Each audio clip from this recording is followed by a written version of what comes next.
믿음의 표현 순종과 공경이라는 제목으로 함께 말씀 나누도록 하겠습니다. 우리가 계속해서 에베소서를 살펴보고 있는데, 에베소서는 바울이 감옥에서 특별히 제가 말씀드린 것처럼 특별한 문제 없는 에베소를 향해서 쓴 편지입니다. 거기에는 뭐라고 얘기를 하느냐, 예수 믿는 사람들에게 구원에 대해서 얘기를 해요. 하나님께서 제정하셨고, 그리고 예수 그리스도께서 이루셨고, 성령께서 우리 안에서 우리의 구원을 보장하신다, 이렇게 말씀했습니다. 그러니 구원받은 사람들은 어찌 살아야 되느냐? 우리 안에 계시는 성령을 고민하게 하지 말고 그리스도께서 우리를 구원하신 것을 신뢰하고 그대로 살아야 되는데, 대표적인 표현이 옛사람을 버리고 새사람을 입으라 하는 것이죠. 그래서 제발 어리석게 살지 말고 성령을 근심되게 만들지 말고, 너희들이 이전엔 도둑질했니? 그 손으로 구제를 해야 되고, 너희들이 이전에는 나쁜 소리를 했니? 그 입으로 너희가 은혜를 끼치는 말을 해야 된다. 이것이 성령께 인도된 하나님의 사람들, 구원받은 사람들이 살아가야 되는 모습이라, 이렇게 얘기를 합니다. 그러면서 결론부에 가면서 관계를 이야기하죠. 관계. 그래서 제일 먼저 우리 지난주에 살펴봤던 남편과 아내들에 대해서 이야기를 했었고요. 이제 오늘 또 뭘 얘기하느냐? 그러면 부모와 자녀에 대해서, 그리고 다음에는 또 상전과 종의 관계, 이렇게 해서 가장 그 당시에 대표적인 관계 셋을 이야기합니다. 부부의 관계, 부모와 자녀의 관계, 그 다음에 종과 상전의 관계를 이야기하는데, 오늘은 그 두 번째로 부모와 자녀의 관계에 대해서 우리가 함께 말씀을 좀 나누도록 하겠습니다. 사도 바울은 1절에서 자녀들아, 이렇게 시작을 합니다. 자녀들아, 주 안에서 너희 부모에게 순종하라. 이것이 옳으니라. 이렇게 말해요. 자녀들이 부모에게 순종하는 것은 어느 문화권에서나 이것은 아주 보편적인 이야기지요. 로마권에서도 마찬가지였고, 당시에 헬라권에서도 마찬가지였고, 유대 문화에서도 마찬가지였고, 역시 대한민국에서도 고금을 막론하고 이 이야기는 어디에서나 있는 아주 일반적으로 통용되는 그 이야기입니다. 그런데 앞서 우리가 살폈었던 남편과 아내에 대한 이야기를 하면서 아내들아 남편에게 복종하라, 이렇게 말했었죠. 남편아 아내들에게 복종하라, 그런 표현이 나오는데, 거기에는 그 복종하다라고 하는 헬라어가 히포타소라는 말을 썼어요. 근데 오늘도 여기에 보면 자녀들아 부모에게 순종하라, 이렇게 표현합니다. 그리고 이게 한글로 보면 복종하라가 훨씬 더 가격한 것 같고 순종하라가 조금 더 순한 것 같죠. 근데 이 순종하라는 말이 휘파쿠오라는 말을 쓰는데요. 이 두 단어를 보면 누가 어느 표현이 더 절대적이냐? 그러면 자녀들아 부모에게 순종하라 하는 말이 조금 더 강력하고 절대적인 표현입니다. 조금 더 강력해요. 또 살필 것은, 그런데 여기에서 우리가 더 중요하게 여겨야 되는 건 뭐냐면, 남편과 아내는 상호간에 복종하고 상호간에 존경하고 하는 것이었죠. 오늘 본문에서 중요한 것은 뭐냐면, 하고 싶어하는 가장 핵심적인 말은 주 안에서예요. 주 안에서. 주 안에서 복종하라. 주 안에서 너희가 복종해야 된다 하는 말, 이게 무슨 말일까? 그러면 이런 거죠. 사도 바울은 자녀들에게 야, 부모가 얘기하면 잔말 말고 들어. 이게 아주 강력한 순종 같지요. 또 너희들이 부모와 자녀는 아주 절대적인 거야, 이렇게도 이야기를 합니다. 그래서 아주 강압적이고 또 때로는 두려움의 대상이 되기도 합니다. 당시에는, 고대에는 부모는 굉장히 두려움의 대상이 될 수도 있거든요. 그런데 그것이 아니라 그 순종, 그러니까 두려워서 혹은 또 강압적이어서 순종하는 그 순종이 아니라, 그것을 차원을 뛰어넘어서 윗사람이니까 순종해야 돼, 이게 아니라 오늘 본문이 이야기하는 건 주 안에서 복종하라, 이렇게 말해요. 그래서 그 영어 성경 중에 NLT 버전에는 이렇게 번역을 하고 있습니다. 너희가 주께 속해 있기 때문에 너희 부모에게 순종해야 된다. 너희가 주 안에 있기 때문에 부모에게 순종하라, 이렇게 말하거든요. 그러면 순종의 동기가 어디에 있느냐가 가장 핵심입니다. 왜 부모에게 순종해야 되느냐? 그 순종의 동기가 뭐냐? 그러면 부모와 자녀가 모두 그리스도 안에 있기 때문입니다. 그리스도 안에 있기 때문에. 그리스도 안에, 예수 그리스도의 구원에 속해 있기 때문에 그 안에서 구원받은 사람들은 부모와 자녀 사이에, 자녀는 반드시 부모에게 순종해야 된다.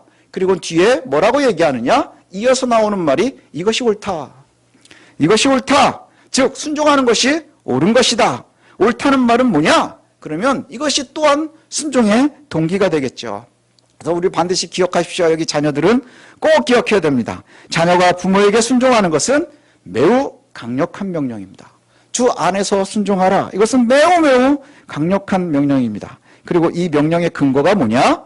부모나 자녀가 다 그리스도 안에 속해 있기 때문이라 여기에 근거를 두고 있어요. 너희가 다 내 안에 속해 있으니, 주님께서 내 안에 속해 있으니 너희 안에서는, 부모와 자녀는 서로 순종하는 관계가 된다. 자녀는 부모에게 순종해야 된다. 이것이 그리스도를 기쁘게 하는 일이다. 그러니 우리가 부모에게 순종하는 것 무엇 때문에요? 무엇 때문에? 그리스도를 기뻐하게 하는 일이 바로 이것이기 때문에, 구원받은 사람들의 삶에서 바로 이것이기 때문이다. 이렇게 얘기를 합니다. 그리고 와서 한 번을 더 강조를 해요. 더 강조하는 것이 구약의 율법을 가지고 옵니다. 그래서 출애굽기 20장 12절의 말씀에 보면 뭘 인용을 하는데 뭐죠? 우리가 잘 알고 있는 것처럼 10계명의 5번째 계명입니다. 5번째 계명. 내 아버지와 어머니를 공경하라. 이것이 약속이 있는 첫 계명이니 이로써 내가 잘되고 땅에서 장수하리라. 이렇게 얘기를 해요. 약속이 있는 첫 계명이다. 너희가 부모에게 순종하는 것, 이것이 약속이 있는 첫 계명이다. 이렇게 얘기를 해요. 한국 사람들 첫 번째 되게 좋아하잖아요. 첫 번째. 그죠? 첫 번째가 굉장히 중요한 말입니다. 이 표현은 약속이 있는 순서로 첫 번째, 두 번째 할 때 첫 번째라는 의미도 있지만 가장 더 정확한 표현은 가장 탁월한 계명이라는 뜻이에요. 가장 탁월한 계명이다. 이전에 있었던 계명들은 뭐죠? 앞에 1부터 4계명까지는 하나님과 우리의 관계예요. 우상 숭배하지 말라. 그 다음에 이름을 망령 때 일컫지 마라. 안식일을 지켜 거룩하게 지키라. 이런 명령이란 말이죠. 그래서 우선되지요. 그런데 그럼에도 불구하고 하나님과의 관계를 설정하고 있는 이것 나오고 그 다음에 5번째 명령에 내 부모를 공경하라. 이것이 약속 있는 첫 계명이다. 이렇게 얘기를 하는 거예요. 첫 계명이다. 그래서 매우 중요하다라고 이야기를 하고요. 이 첫 계명이라는 것이 두 가지 의미를 하는데 하나는 첫 번째고 그 다음에 가장 탁월한 것 중에 따라 나오는 게 뭐냐? 약속이 유일하게 있습니다. 가만히 10계명을 보면요. 다 하지 말라는 것들이에요. 하지 말라는 계명인데 유일하게 해라 하면 무엇인가 주겠다 하는 유일한 약속입니다. 가장 탁월하죠. 그 탁월함이 어디에 있느냐? 바로 오늘 5계명에 있습니다. 주목해야 할 언약이라는 것이죠. 약속이 뭐냐? 그랬더니 잘 될 거랍니다. 잘 되고 땅에서 장수하리라. 잘 되고 땅에서 장수하리라. 우리 아이들은, 우리 여기 자녀들은 대체로 이제 미성년자들이 있으니까 자녀들은 잘 되는 거에 대해서 별로 관심이 없어요. 그렇죠? 와닿지가 않습니다. 잘 된다는 게 뭔지. 거기다 심지어 장수까지. 그죠? 내가 인생이 20도 안 됐는데 무슨 장수를 이야기하고 뭐 이렇게 얘기를 할 것 같아요. 근데 잘 된다 하는 에우라고 하는 이 말은 영어로 하면 well입니다. 웰빙이죠. 웰빙. 뭐예요? 잘 사는 거예요. 행복하게 살고, 궁핍하지 않게 살고, 그 다음에 초라하지 않게 살고, 성공적인 삶을 살고, 번영하는 것, 이것이 어디로부터 온다는 거예요? 그리스도 안에 있는 이들이 좋은 가정을 이루면서 시작이 되는 거예요. 거기에 모든 것이 근거가 있다는 것이죠. 그리고 또 뒤에 따라 나오는 말이 뭐냐? 장수한답니다. 장수. 요즘에는 뭐 장수는 복이 아니라고 그래요. 그래서 요즘은 뭐 돌잔치는 잘 안 한다는데 돌잔치를 하면 돌잡이를 하잖아요. 언제부턴가 씨를 치웠답니다. 오래 살까봐. 씨를 치우고 요즘에 뭘로 넣냐? 그랬더니 연필도 치웠대요. 오래 공부한다 그럴까봐. 그래서 연필하고 씨는 치우고 요즘은 공하고 마이크를 갖다 놓는데요. 마이크 잡으면 연예인 될까봐. 공을 잡으면 운동선수가 될까봐. 시대가 많이 바뀐 것 같아요. 그렇게 해야 잘 살 것 같으니까. 사람들이 생각하는 잘 사는 삶의 모습들이 좀 달라지니까. 그러나 이 당시에, 에베소서가 쓰이던 이 당시에 장수는 인간이 누릴 수 있는 가장 큰 복을 표현합니다. 인간이 누릴 수 있는 어떤 직업을 갖느냐 이런 걸 떠나서 인간이 누릴 수 있는 가장 큰 복. 인간의 한계를 뛰어넘어서 하나님이 허락해야 누릴 수 있는 복. 그렇죠? 지금도 마찬가지 아닙니까? 아무리 의학이 발달했다 해도 결국 우리의 생명은 하나님께 매여 있는 거잖아요. 하나님께서 우리에게 잘해주셔야 된단 말이죠. 여기에 말하는 것이 바로 그겁니다. 장수를 누릴 것이다. 장수는 인간이 인생을 갖다가 살아가는데 하나님으로부터 말미암아서 가장 누릴 수 있는 복의 근원, 이것을 표현을 하는 거예요. 그래서 뭐 요즘처럼 그냥 오래 사는 것으로만 끝난다? 이게 아니라 뭐 유병장수, 무병장수 뭐 이런 얘기들이 아니라 하나님께서 주셔서 우리가 누릴 수 있는 가장 완벽한 삶이 어디로부터 오느냐? 그럼 하나님으로부터 오는 거예요. 예, 성공적인 인생. 그것이 바로 장수인데 우리가 예전에는 이 땅에는 뭐가 없어요. 소망이 없으니 예, 거기는 기쁨이 있네. 여기는 없지만 거기는 기쁨이 있네. 막 이러고 저 어렸을 때 찬양했었거든요. 근데 오늘 본문은 이렇게 얘기를 해요. 그게 어디서 누리느냐? 땅에서 누린다는 거예요. 땅에서 누린다. 예, 이로써 내가 잘 되고 땅에서 장수하리라. 땅에서 장수한다. 장수가 뭐라 했어요? 하나님으로부터 받을 수 있는 가장 완벽한 복을 갖다 이야기한다 그랬어요. 그 복을 어디서 누린다고요? 땅에서 누린다는 거예요. 땅. 땅이라고 하는 표현은 하늘과 대치되는 표현입니다. 하늘은 하나님이 계시는 곳, 땅은 우리가 있는 곳. 하늘을 가르칠 때에는 완성될 하나님의 나라, 땅은 지금 우리가 누려야 될 하나님의 나라. 지금 이 순간, 이 시간, 여기를 이야기하는 것이죠. 우리가 살고 있는, 발붙이고 살고 있는 이곳, 이 시간, 지금 이 순간에 하나님께서 우리와 함께 하실 것이다. 하나님의 약속은 사람들이 자꾸 내세로 미루고 싶어 하는 거예요. 내세, 이번엔 틀렸어. 그래서 저기 가서 내세로 자꾸 미루어진다고 생각을 하거든요. 그러나 하나님의 약속은 내세뿐만이 아니라 지금 이곳입니다. 땅에서 누릴 것이다. 이렇게 약속을 해주세요. 그 자녀들은 다시 잘 들으십시오. 여러분이 주님께 속해 있기 때문에 부모에게 순종해야 됩니다. 예, 그 결과는 뭐라고요? 땅에서 잘 될 거예요. 그리고 이 땅에서 장수할 것이다. 예, 하나님께서만 주실 수 있는 그 복을 우리가 받아 누리게 될 것이다. 이렇게 이야기를 합니다. 자, 그리고 두 번째가 바로 부모님들에게입니다. 사도 바울은 부모에게도 명령을 해요. 4절에 보니까 아주 단순하지만 강력하게 명령을 합니다. 또 아비들아 너희 자녀를 노엽게 하지 말고 오직 주의 교훈과 훈계로 양육하라. 이렇게 얘기를 해요. 자, 이 본문을 그 당시 사람들이 읽고는 깜짝 놀랐을 거랍니다. 아주 깜짝 놀랐을 거래요. 왜일까요? 왜 이거를 읽고서 깜짝 놀랐을까요? 당시에 로마나 유대나 그 문화권에서 아버지는 굉장히 절대적이고 그 다음에 엄격한 존재입니다. 그러니까 이 문장이 아주 자연스러워지려면 어떻게 해야 되느냐면 또 아비들아 너희 자녀를 노엽게 하지 말고 이렇게 말하는 게 아니고요. 예, 너희 자녀들아 부모를 노엽게 하지 말고가 돼야 되는 거예요. 그죠? 자녀들아 부모를 노엽게 하지 말라. 그럼 아주 자연스러워져요. 예. 근데 이것이 가장 자연스럽고 상식적인 표현인데 지금 오늘 본문은 성경은 뭐라고 얘기하느냐? 아비들아 너희 자녀를 노엽게 하지 말라. 명령이에요.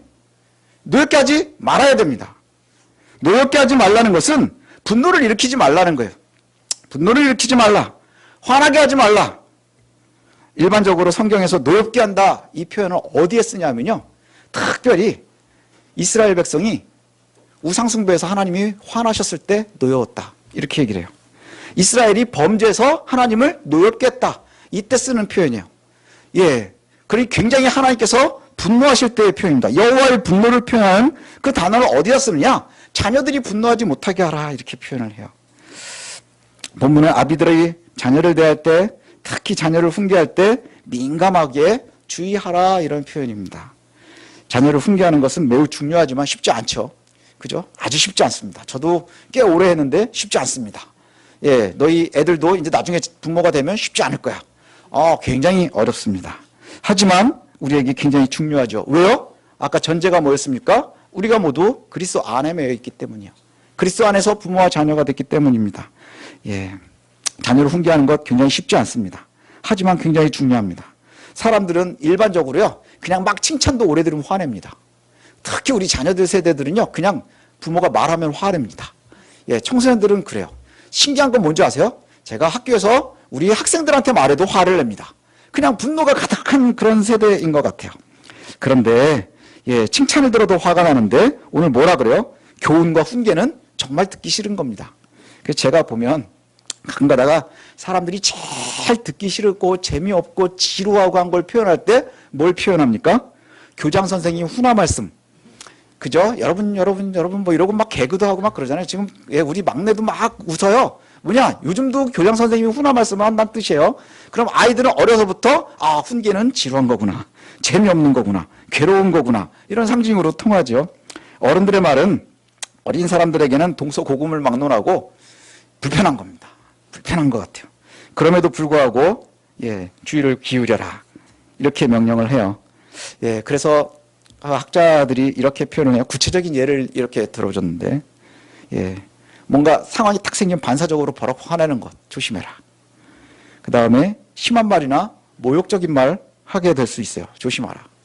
자녀들에게 비꼬는 말 하지 마라. 잔소리 하지 마라. 비하하는 표현 하지 마라. 부적절하게 괴롭히는 것도 하지 마라. 불합리한 요구도 하지 말라. 모두 조금 주의하고 생각해서 조심하라 이 뜻입니다. 이렇게 노엽게 하지 말아야 되는 이유가 뭐라고요? 우리가 주 안에 있기 때문입니다. 모든 근거가 오늘 가장 핵심은 주 안에 있기 때문이에요. 주 안에서 우리가 부모고 주 안에서 우리가 자녀이기 때문입니다. 자녀가 부모에게 순종하는 것도 동기가 매우 중요하거든요. 동기가 뭐라 그랬었죠? 주 안에 우리가 있기 때문입니다. 그리스도의 구원 안에 하나로 묶여 있기 때문이에요. 또 부모가 자녀를 노엽게 하지 말아야 하는 동기도 역시 뭐 때문에요? 주 안에 우리가 있기 때문입니다. 주 안에 있기 때문에. 주 안에 있기 때문에 우리도 역시 주의 교훈과 훈계로 양육하기 위함입니다.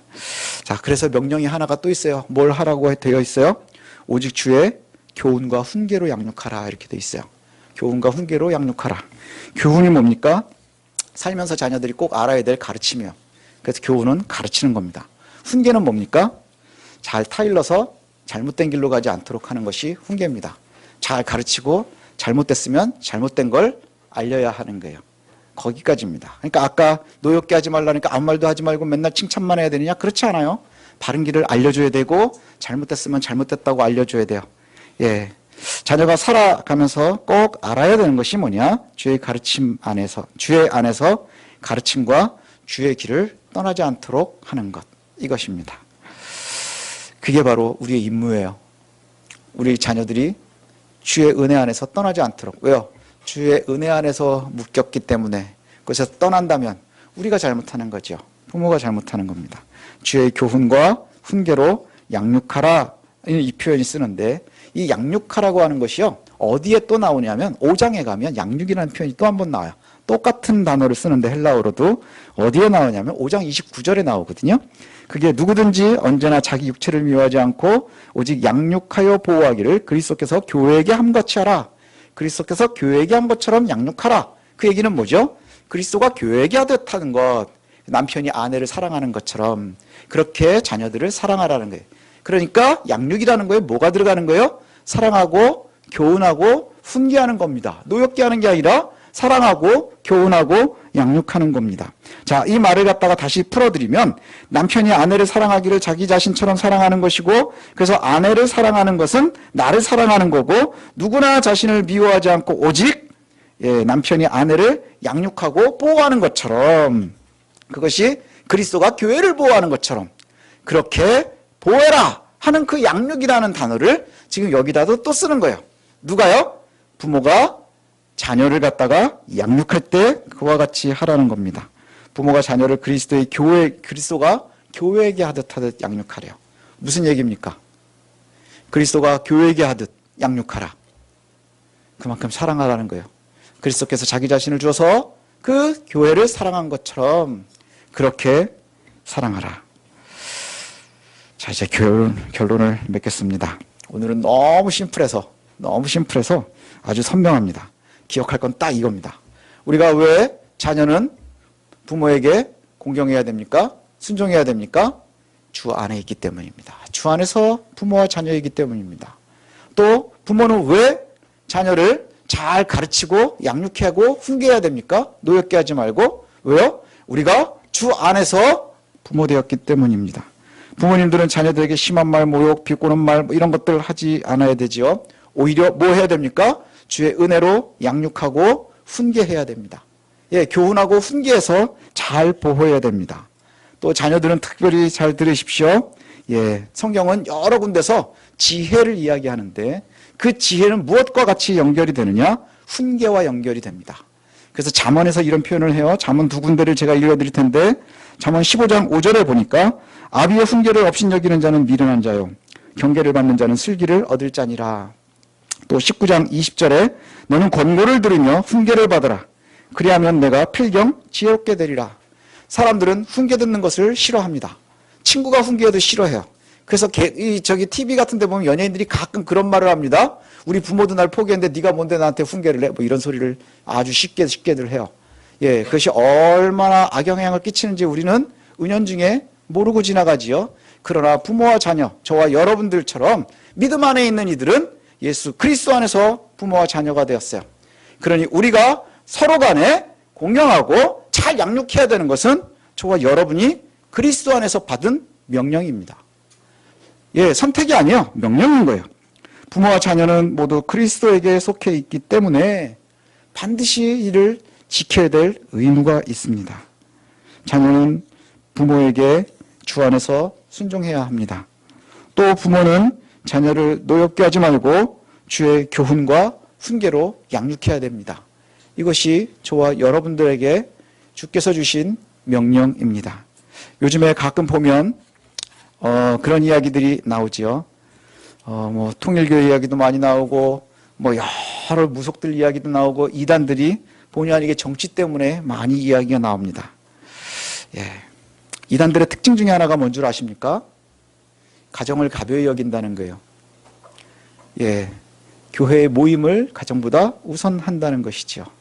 그래서 사랑 없는 곳에 결혼이 있는 게 통일교 아닙니까? 통일교에서 랜덤으로 맺어주면 결혼해야 되는 거예요. 그게 뭡니까? 그거는 기본적인 창조의 질서를 흐트러뜨리는 거지요. 우리가 주 안에서 부부가 되었고 주 안에서 부모와 자녀가 되었습니다. 그러면 우리에게 임무가 주어져요. 뭡니까? 서로 사랑하고 서로 공경하고 서로 순종하고 부모가 자녀를 사랑으로 훈계하고 양육하고 가르쳐야 될 임무가 우리에게 있다는 것이죠. 우리가 꼭 기억했으면 좋겠습니다. 예수 잘 믿는 게 뭡니까? 예수를 잘 믿는 것, 헌금 많이 하는 것보다 중요한 게 우리의 자녀를 주 안에서 양육하는 겁니다. 봉사 열심히 하는 것보다 더 중요한 게 뭡니까? 우리가 주 안에서 부모를 공경하는 겁니다. 우리가 정말로 하나님 앞에서 제일 자랑할 만한 것이 뭡니까? 우리가 주께서 우리에게 주신 명령을 주 안에서 잘 순종하는 것입니다. 그것이 바로 저와 여러분들이 나아가야 될 길이라는 것 놓치지 마십시오. 예, 주변에 다른 소리가 있어도 흔들리지 말고 속지 말고 우리가 하나님의 명령을 잘 따라서 저와 여러분들이 이 땅에서 하나님이 약속하신 그 약속을 받아 누릴 수 있는 저와 여러분들이 되시기를 소원합니다. God loves you. I pray that you believe in Jesus and receive salvation. 하나님 널 사랑하십니다. 예수님을 믿고 구원을 받으시길 기도합니다. God loves you.